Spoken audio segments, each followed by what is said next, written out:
मैं मंत्री जी के प्रश्नकाल का बहिष्कार करती हूं और वॉकआउट करती हूं। आपने कोई प्रश्न नहीं पूछना? नहीं अध्यक्ष, मैं यहाँ आज प्रश्न पूछने के लिए नहीं, अपनी पीड़ा व्यक्त करने के लिए खड़ी हुई हूँ, क्योंकि इससे पहले भी कई बार स्वास्थ्य विभाग माननीय मंत्री जी हैं, उप मुख्यमंत्री एवं स्वास्थ्य मंत्री जी, और जितनी मेरी आयु होगी उतना अभी तक का मंत्री जी का राजनीतिक सफर रहा हुआ है, बहुत ही एक्सपीरियंस्ड है। जिस समय ट्रॉमा सेंटर की बात की गई इस सदन में, विपक्ष ने जब सवाल किया तो आदरणीय मंत्री जी के द्वारा कुछ ऐसे शब्दों का प्रयोग किया गया जो वास्तविकता में सिर्फ इस सदन की नहीं, प्रदेश की और विभाग की जो गरिमा है उसको क्षति पहुंचाता है। मैं आपका संरक्षण चाहूँगी अध्यक्ष जी।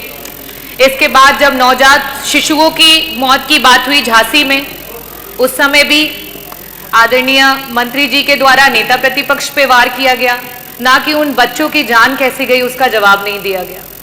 अभी हाल फिलहाल में वापस से जब स्वास्थ्य विभाग पे चर्चा हो रही थी तो श्रद्धेय नेताजी पे टिप्पणी की गई, जहां उनसे रिलेटेड कोई बात नहीं थी, और साथ ही साथ एक विशेष धर्म के लोगों पे कॉन्ट्रासेप्शन के ज्ञान को दिया गया जिसकी यहाँ कोई आवश्यकता नहीं थी।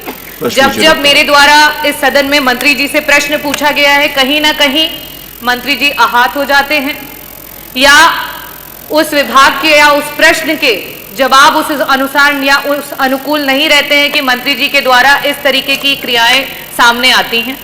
तो अध्यक्ष जी, मैं आपके सामने और इस भरे सदन के सामने यही कहना चाहूंगी कि बार बार मंत्री जी के सवालों और चर्चाओं में ही पूरे विपक्ष को जो है वेल में आना पड़ता है, और इस वजह से मैं मंत्री जी के प्रश्नकाल का बहिष्कार करती हूं और वॉकआउट करती हूं। आपने कोई प्रश्न नहीं पूछना? नहीं अध्यक्ष जी, मैं मंत्री जी से प्रश्न नहीं पूछना चाहती।